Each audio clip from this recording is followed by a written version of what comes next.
первый день лета весь мир отметил Международный день защиты детей. Как правило, праздник растягивается на несколько дней. Еще один под названием «Радуга» порадовал владикавказских детей сегодня.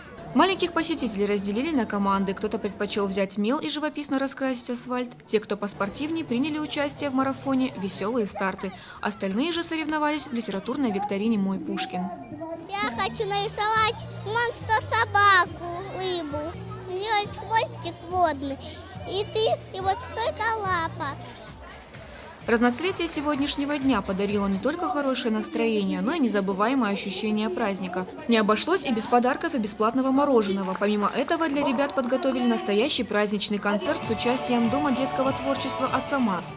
Сегодня нашим деткам не хватает радости, не хватает внимания и со стороны родителей, и со стороны взрослых, которые их окружают. Но, к счастью, все-таки положение меняется.